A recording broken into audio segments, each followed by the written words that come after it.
सारे विद्यार्थियों ਨੂੰ ਸਤਿ ਸ਼੍ਰੀ ਅਕਾਲ। ਅੱਜ ਆਪਾਂ ਚੈप्टर 4 शुरू करना है डिफरेंशियल इक्वेशन का। यह नाम है linear differential equation with constant coefficient.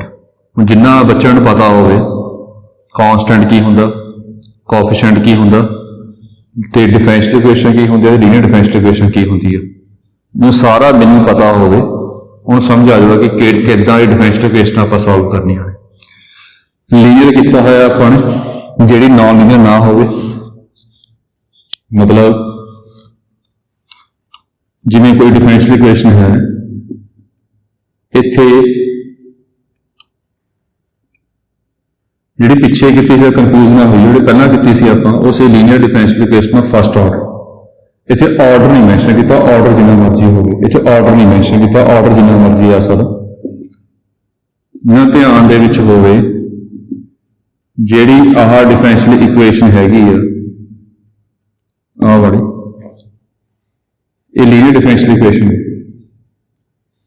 Linear क्यों है बिकॉज ये नॉन लीनियर नहीं हैगी। नॉन लीनियर क्यों नहीं हैगी, वो चार फॉर्मूले आपां कीते सीगे जी। जे चार कंसैप्ट ना हो तो उन्होंने कहांगे नॉन लीनियर ना हो नहीं होगी, तो उन्होंने की कहांगे आपां लीनियर। पिछले लैक्चर में किया है आपने चारे कंसैप्ट है कि इसे मैं दस देना फटाफट जी।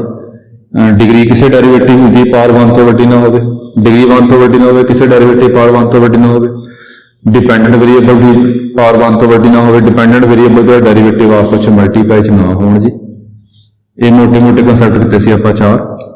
कोएफिशिएंट की होंगे ने जिहड़े अगे पे होंगे ने, जिवें 2 पिया, ए 4 पिया, ए 6 पिया।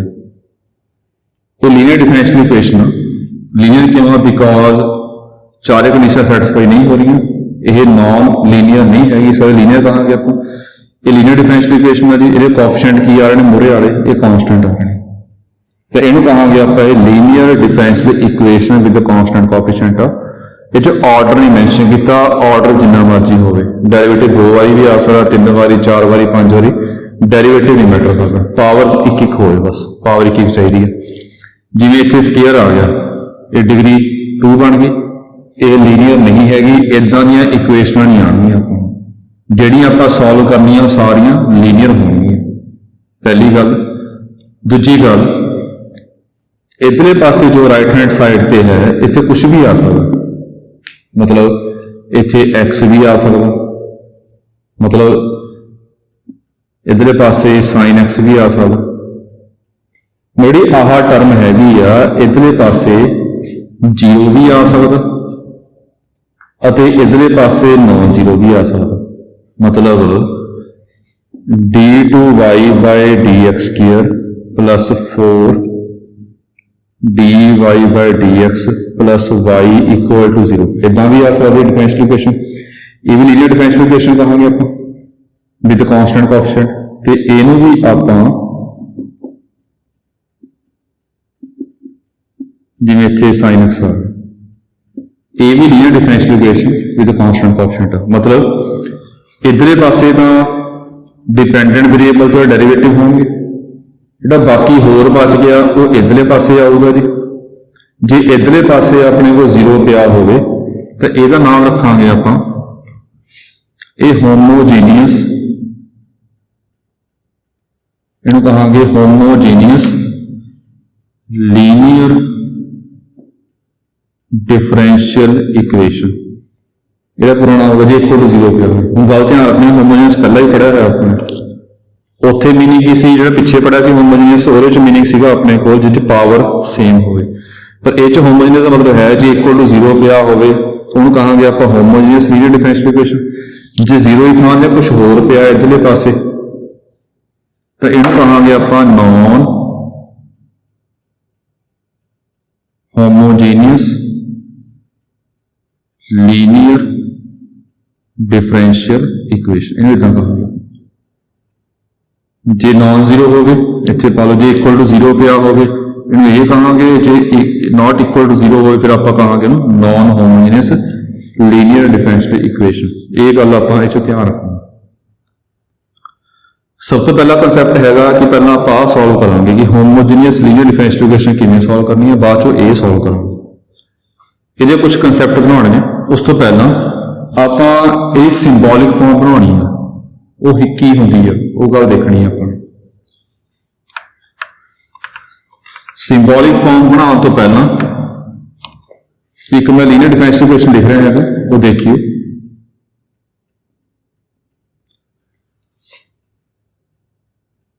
A naught dn dy by n derivative of y with respect to n, फिर a1 dn minus 1 y dxn minus 1 up to so on a2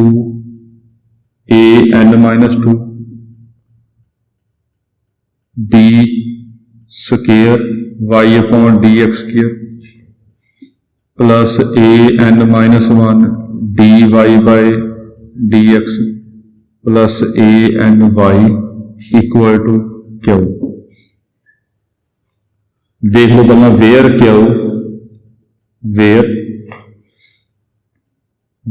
q is constant,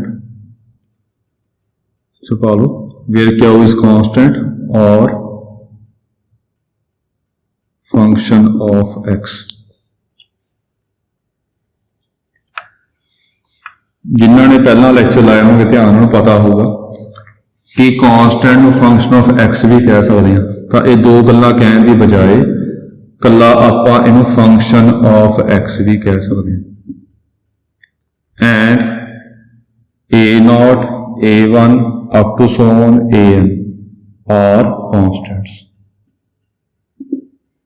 ये की लिखा की अपने, ये हैगी अपने को general linear differential equation with constant coefficient. General तां कह रहे हैं आप, डेरिवेटिव जिन्ने मर्जी हो हरेक की पावर एक मैं derivative dependent variable dependent variable एक पासे पे हो, बाकी जो बच के दूसरे पासे होगा। ये लीनियर डिफरेंशियल इक्वेशन देखो, सारे ने कितने भी डिपेंडेंट वेरीएबल मल्टीप्लाई कितने सारे पावर एक ते ये कोएफिशिएंट की लेने आप कोएफिशिएंट जो नाल पे होंगे सारे कोएफिशिएंट बारे की क्या कि कांस्टेंट ने। ये linear differential equation with constant coefficient बन गई। तो इधर पासे क्यों की है तो कुछ भी आ सकता इधर पासे, इधर डिपेंडेंट वेरीएबल नहीं रखना आपको, डिपेंडेंट वेरीएबल इधर पासे नहीं चाहिए, मतलब डिपेंडेंट वेरीएबल तो डेरिवेटिव इधर पासे हो, बाकी जो बच गया अंडरस्टूड है। जो डिपेंडेंट वेरीएबल आप इधर रख रहे हैं, डिपेंडेंट वेरीएबल की है वाई, जे वाई आप इधर रख रहे हैं तो इधर पासे की होगी टर्म एक्स आ गई, तो ये क्यों की होगा पक्का फंक्शन ऑफ एक्स होगा। तो ये अपने को general linear differential equation of with constant coefficient ये नाल ही पा लियो। इफ नंबरिंग 1 पा लो, इफ क्यू इज 0, जे क्यू इक्वल टू 0 हो गया देन 1 इज होमोजेनियस। जे क्यू 0 ना होवे देन आपां कहांगे 1 इज नॉन होमोजेनियस। ये नॉन होमोजेनियस कहांगे।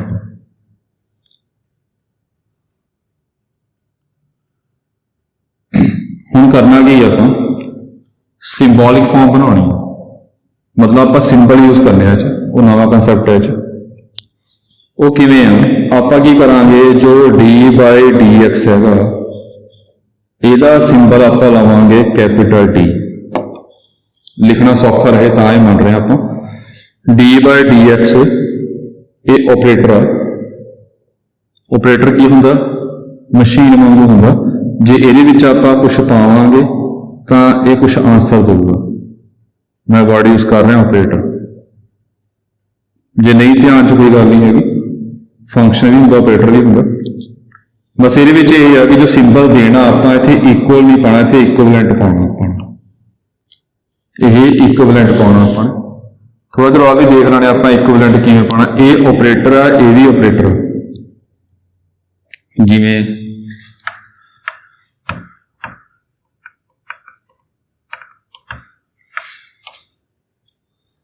ऑपरेटर कह लो या मशीन कह लो। मशीन थोड़ा सौखा समझ आ जाएगा। मशीन की होंगे जे कुछ आप इनपुट पावांगे तो वह कुछ आउटपुट देगी। कैलकुलेटर एक मशीन, ये 1+1 पा दो, इक्वल टू प्रेस कर दो तो यह 2 आंसर देगा। कुछ इनपुट पावांगे आउटपुट देगा। जिवें इदां ला लो, कपड़े धोने वाली मशीन आ, कपड़े धोने वाली वाशिंग मशीन ऑटोमैटिक है। ये विच कपड़े पाते, पानी पाता, सर्फ पाता, ये चलाती तो ये की करेगी, कुछ टाइम बाद आपां नूं कपड़े धो के सुका के बाहर कट्टेगी। तो मतलब कुछ इनपुट देती आपां, गिले मतलब कि गंदे कपड़े पाते, पानी पाता, सर्फ पाता, इनपुट देती, इन्हें आउटपुट की किया, साफ कपड़े कटते बाहर। तो ही आपां कहंदे कि मशीन है वाशिंग, ये धोने वाली मशीन। मशीन कुछ इनपुट देवांगे, कुछ आउटपुट देवे आपको। उवें जिहड़ा ये मशीन ते ऑपरेटर इक्को गल हुंदी, ऑपरेटर भी कह सकते। जिवें डेरीवेटिव आ, इहदे विच कुछ भी आंसर पा दो। जिवें आ देखो इदां पा रहा मैं समझाउण वास्ते, आ डेरीवेटिव एक मशीन आ, टब बनाता, ये कुछ भी इनपुट पा दो, एक्स पाता इनपुट, डेरीवेटिव टब दे विच पाता अपने, तो डेरीवेटिव की करेगा, इसका आउटपुट 1 कट देगा बाहर। Derivative of X equal to 1 इतना कट देगा बाहर। हुण ध्यान दो,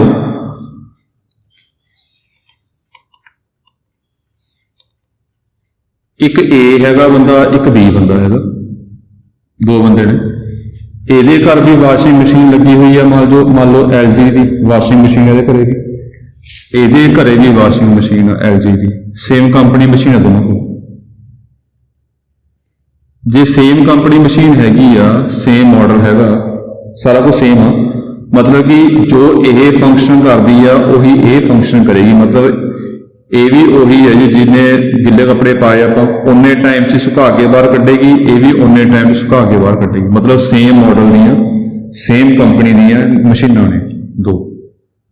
तो ये 2 मशीनां आपां की कहांगे, सेम कंपनियां ने, सेम मॉडल दियां ने। तो ये कहांगे कि ये दोनों मशीनां जो हैगियां ने कि ये इक्वल ने कि इक्विवेलेंट ने। ये बड़ी इंपॉर्टेंट गल है जी। एक इक्वल हो गया, एक हो गया इक्विवेलेंट। इक्वल का मतलब होता सेम, कि दोनों मशीनां सेम ने नहीं, ये मशीन अलग आ, ये मशीन अलग आ। मशीन ही सेम है कि मशीन 2 अलग अलग ने, आ मशीन अलग आ मशीन अलग आ, पर काम बराबर कर रही हैं, काम सेम कर रही हैं। जे आप कहांगे कि आह दोनों मशीनां इक्वल ने तो गलत हो जाएगा। इक्वल का मतलब होता एक चीज, फिर एक चीज बन जानी सी, पर यह अलग आ, ये अलग आ। ये मशीन अलग अलग आ, काम इक्को कर रही हैं, तो इन्हें कहांगे आप कि ये दोनों मशीन की ने इक्विवेलेंट ने। इक्विवेलेंट का मतलब की बन गया कि मशीन तो अलग अलग आ, पर काम इक्को जा। तां आप इत्थे कहना कि यह सिंबल पाया कि जो एदा काम आ ते जो एदा काम, दोनों काम सेम। डेरीवेटिव का काम की हुंदा कि डेरीवेटिव की हुंदा हैगा, जो आप एक्स का डेरीवेटिव करांगे 1 दूगा, उन्हें एदा काम भी सेम ही आ, ये 1 दूगा। काम एदा डेरीवेटिव वाला ही है, पर यह होर आ, ये होर आ, ये अलग अलग ने। ये मशीन काम दोनों सेम आ, ये अलग आ, ये अलग आ। समझ आई? जे समझ आ गई गल कि आ मशीन अलग आ मशीन अलग आ, काम इक्को ही आ, ये होर चीज़ है, होर चीज़ है। उमें यह कहांगे कि यह काम दोनों का काम बराबर है, तो इक्विवेलेंट पाने आप। कभी भी ऑपरेटर हो 3 इक्वल पाने ने, 3 लाइनां मारनियां ने, इन्हों कहने आप इक्विवेलेंट, कि दोनों का काम बराबर आ, पर यह अलग चीज़ है, ये अलग चीज़ है, काम सेम है दोनों का। हुण लग भी रहा होगा, ये डी पाया, ये होर आ, ये डी अपॉन डी एक्स पाया, ये होर आ। तो जो भी आप ऑपरेटर लेना है इतने इक्विवेलेंट पाना होगा। तो आप सिंपल बनाया ये वास्ते कि D by D equivalent to D आ, काम सेम आ दोनों का। तो ध्यान दिए, तो आप इदा लिखांगे जिहड़ा अपने कोल D Y by D X, इनू डी वाई पावांगे। हुण तुसीं कहोगे कि इत्थे इक्वल क्यों पाया अपने, वो चैक कर लो, इन्हां आंसर का बराबर ही है, काम इक्को जिहा ही है। मतलब जे जो काम इहने कीता वही काम इहने कीता, बराबर हो गया इक्वल। उहदे इक्वल पा सकते हैं आप, इहदा आंसर भी बनना है, इहदा आंसर भी बनना। जो राइट हैंड साइड इक्वल है तो लैफ्ट हैंड साइड तो आपस इक्वल होगी। ਤਾਂ ਇਹ ਇਦਾਂ ਲਿਖ ਸਕਦੇ ਹਾਂ ਆਪਾਂ ਕਿ d/dx ਨੂੰ ਆਪਾਂ d ਮੰਨਿਆ ਹੈਗਾ। ਹੁਣ ਆਹ ਦੇਖੋ ਜਿਹੜਾ d2y/dx² ਇਹਨੂੰ ਮੰਨਾਂਗੇ ਆਪਾਂ d², ਇਹਨੂੰ d² ਕਹਾਂਗੇ। ਡਬਲ ਡੈਰੀਵੇਟਿਵ d² ਕਹਾਂਗੇ। ਜਿਹੜਾ ਟ੍ਰਿਪਲ ਡੈਰੀਵੇਟਿਵ ਹੈਗਾ, ਟ੍ਰਿਪਲ ਡੈਰੀਵੇਟਿਵ ਇਹਨੂੰ ਆਪਾਂ d³ ਕਹਾਂਗੇ। ਇਹਦਾ ਡੈਰੀਵੇਟਿਵ ਸਿੰਪਲ ਹੋਣਗੇ ਤਾਂ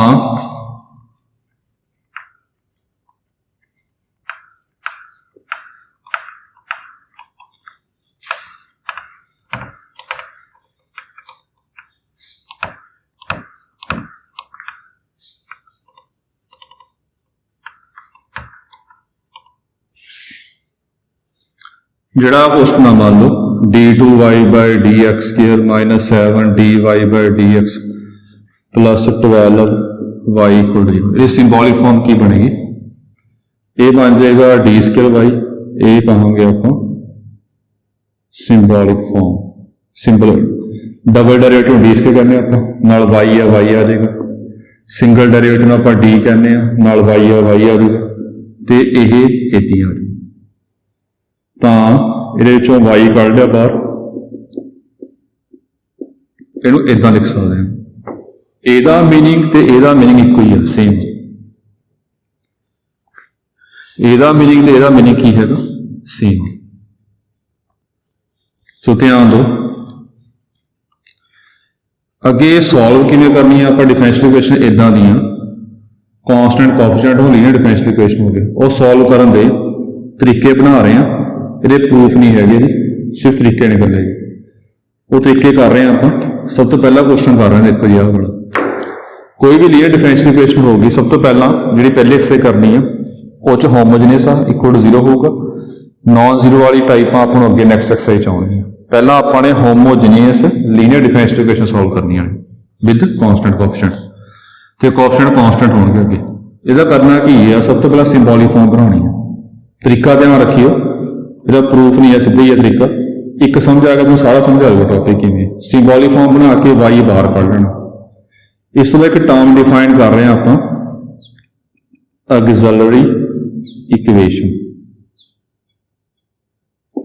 ਆਕਸਿਲਰੀ ਇਕੁਏਸ਼ਨ ਸ਼ਾਰਟ ਫਾਰਮ ਪਾਵਾਂਗੇ ਆਪਾਂ AE। ਇਹ ਕੀ ਹੁੰਦੀ ਹੈ?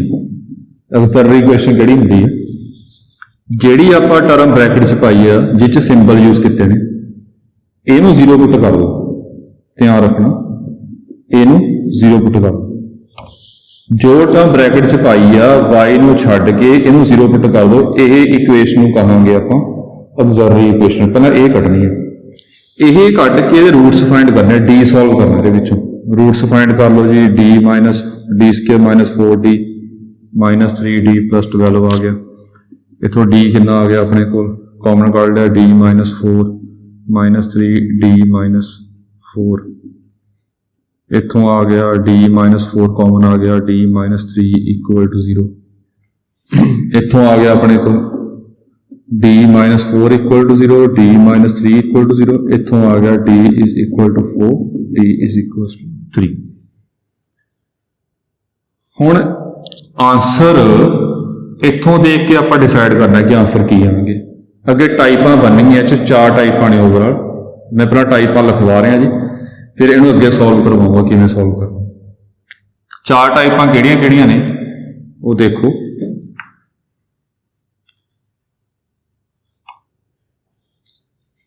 ਪਹਿਲਾ ਟਾਈਪ ਫਸਟ, ਜੇ ਆਪਣੇ ਕੋਲ D ਦੇ ਆਂਸਰ ਰੂਟਸ, ਆਂਸਰ ਨੂੰ ਆਪਾਂ ਰੂਟਸ ਕਹਿੰਦੇ ਹਾਂ। ਟਾਈਪ ਪਹਿਲੀ ਹੈ, roots of D are real and distinct. Real ਕਿਹੜੇ ਹੁੰਦੇ ਨੇ? ਧਿਆਨ ਰੱਖਿਓ ਜੀ, ਜਿਹ 'ਚ ਆਇਓਟਾ ਨਾ ਹੋਵੇ, ਇਹ ਰੀਅਲ ਨੇ। ਡਿਸਟਿੰਕਟ ਕੀ ਹੁੰਦੇ ਨੇ? ਅਲੱਗ-ਅਲੱਗ। ਇਹ 4 ਤੇ 3 ਬਰਾਬਰ ਨਹੀਂ ਹੈਗੇ, ਅਲੱਗ-ਅਲੱਗ ਨੇ। ਇਹ ਰੂਟਸ ਕਿਨੇ? Real and distinct.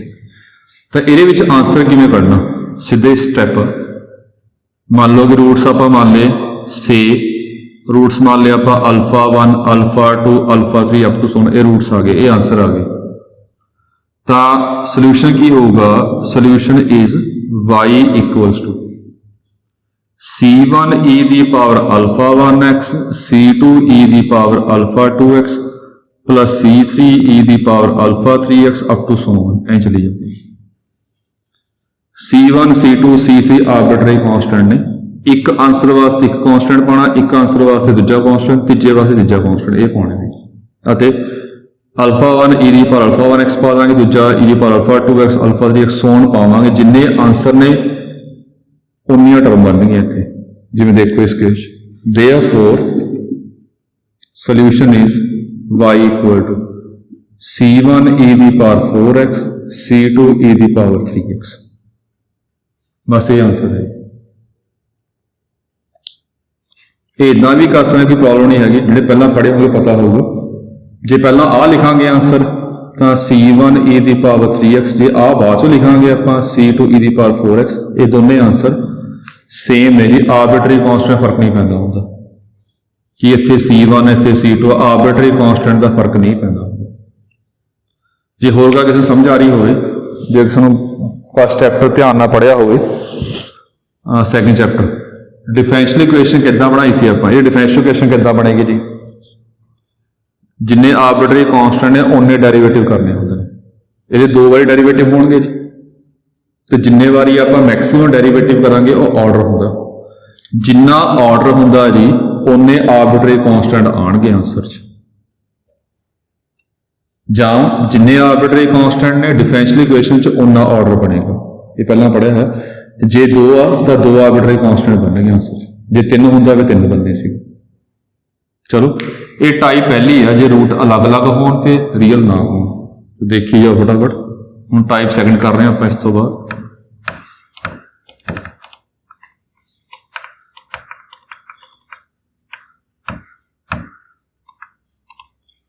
Type second हैगी है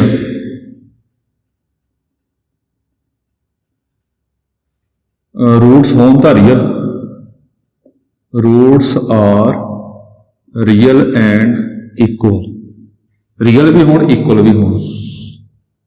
ये वास्ते मैं पहला एक न्यूमेरिकल कर ली, ये है ये एक्स्ट्रा करवा रहे हैं अपने को -9 6।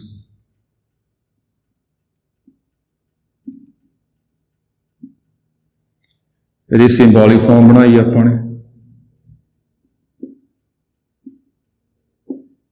d² y 6 dy 9y = 0, ये चों y बाहर कढ़ लेना जी, तो ऑक्सिलरी इक्वेशन की बनेगी d² - 60 + 9 = 0।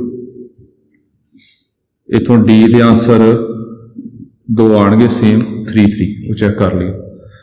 जे इक्वल रूट्स आ गए फिर मतलब अल्फा 1 अल्फा 1 अल्फा 1 तीन बारी आ गया, तो करना की है, तुसीं इहदे विच सॉल्यूशन आऊगा पहला तीन जिन्ने आंसर आउणगे उन्ने कॉन्स्टेंट पाने हैं।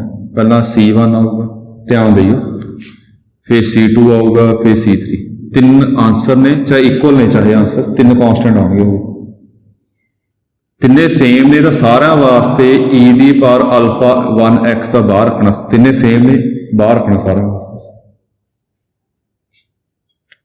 पहला कॉन्स्टेंट इदां ही आऊगा, दूजे नाल x मल्टीप्लाई करना, तीजे नाल x²। पहला इदां फिर x मल्टीप्लाई फिर x², जे एक होर आ गया फिर x³, जे एक होर आ गया तो x दी पावर 4 x वधाई जाना। जिवें आ देखो इसका सॉल्यूशन की आऊगा, सॉल्यूशन इज y = दो ने आंसर, दोनों सेम ने, चाहे जे दोनों सेम ने C1 C2, जे सेम है तो e दी पावर 3x बाहर रखनी है, e दी पावर 3x बाहर रखनी है। पहला कॉन्स्टेंट इदां ही पाना, दूजे नाल x पा देना, एक होर होंदा x² पा देंगे आप, चली जाना। होर देखो ध्यान, तीन सेम ने, बाकी अल्फा 3 अल्फा 2 दो बारी आ गया, अल्फा 3 अल्फा 4 सो ऑन चल रहा, मतलब सेम भी आ रहे हैं, तीन सेम ने, दो सेम ने, कोई सारे डिस्टिंक्ट ने, सेम भी आन डिस्टिंक्ट भी आन, इकट्ठे आ जाने, की करना, ये कोई प्रॉब्लम नहीं हैगी। सेम का आंसर इतना होगा, यदा आंसर आ गया। हुण ए सेम ने, यदा आंसर फिर दोबारा पावांगे, किवें एक कॉन्स्टेंट पावांगे।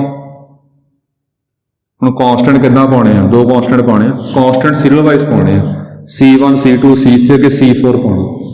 ਹੁਣ ਇਕੁਅਲ ਵਾਸਤੇ ਕੀ ਕਿਹਾ ਕਿ ਦੋ ਕੌਂਸਟੈਂਟ ਪਾ ਲਓ ਪਹਿਲਾਂ, ਇਹਨਾਂ ਵਾਸਤੇ ਕੀ ਆਊਗਾ e ਦੀ ਪਾਵਰ ਅਲਫਾ 2x ਬਾਹਰ ਆ ਗਿਆ, ਪਹਿਲਾ ਕੌਂਸਟੈਂਟ ਇੱਦਾਂ ਹੀ ਆਊਗਾ, ਦੂਜੇ ਨੂੰ x ਪਾਉਣਾ। ਹੁਣ ਇਹ ਸਿੰਗਲ ਬਾਰੇ ਤਾਂ ਇਹ ਸੇਮ ਫਾਰਮੂਲਾ, ਜੇ ਡਿਸਟਿੰਕਟ ਹੋਣ ਤਾਂ ਆਹੀ ਫਾਰਮੂਲਾ ਇੱਕ ਇੱਕ ਪਾਉਣੀ ਟਰਮ, ਇਹਦੀ ਇੱਕ ਆ ਗਈ, ਇਹਦੀ ਇੱਕ ਆ ਗਈ, ਇਹਦੀ ਇੱਕ ਆ ਗਈ।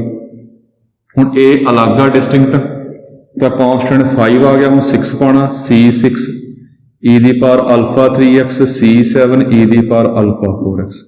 ਬਾਕੀ ਕੰਸੈਪਟ ਉਵੇਂ ਨੇ, ਜੇ ਸਿੰਗਲ ਆ ਤਾਂ ਇੱਕੋ ਪਾਵਾਂਗੇ ਟਰਮ, ਜੇ 3 ਵਾਰੀ ਆ 3 ਟਰਮਾਂ ਇਕੱਠੀਆਂ ਆਉਣਗੀਆਂ, ਜੇ 2 ਵਾਰੀ ਆ 2 ਟਰਮਾਂ ਇਕੱਠੀਆਂ ਆਉਣਗੀਆਂ, ਕੌਂਸਟੈਂਟ ਪਾਈ ਜਾਣੇ ਆਪਾਂ ਨਾਲ। ਇਹ ਟਾਈਪ ਆਪਣੇ ਕੋਲ ਸੈਕਿੰਡ।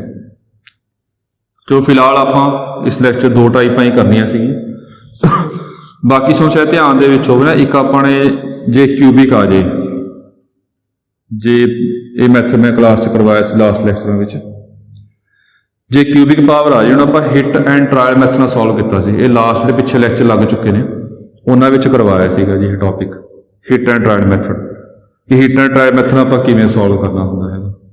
ਤਾਂ ਜਿਹੜੇ ਕਿਊਬਿਕਲ ਇਕੁਏਸ਼ਨਾਂ ਹਿੱਟ ਐਂਡ ਟਰਾਇਲ ਮੈਥਡ ਨਾਲ ਕਰਨੀਆਂ ਹੈਗੀਆਂ ਨੇ, ਜਾਂ ਪਿਛਲੇ ਲੈਕਚਰ ਧਿਆਨ ਨਾਲ ਸੁਣ ਲਈ, ਉਹਦੇ ਵਿੱਚ ਕੰਸੈਪਟ ਆਇਆ ਸੀਗਾ ਜੀ। ਬਾਕੀ 2 ਟਾਈਪਾਂ ਨੇ ਜੀ, ਬਾਕੀ 2 ਟਾਈਪਾਂ ਆਪਾਂ ਨੈਕਸਟ ਲੈਕਚਰ 'ਚ ਕਰਾਂਗੇ ਜੀ। ਥੋੜ੍ਹਾ ਇਹਦੇ ਨਾਲ ਦਾ ਕੰਮ ਕੰਪਲੀਟ ਕਰ ਲਿਓ, ਕੋਈ ਪ੍ਰੋਬਲਮ ਹੋਈ ਤਾਂ ਪੁੱਛ ਲਿਓ ਜੀ। Thank you.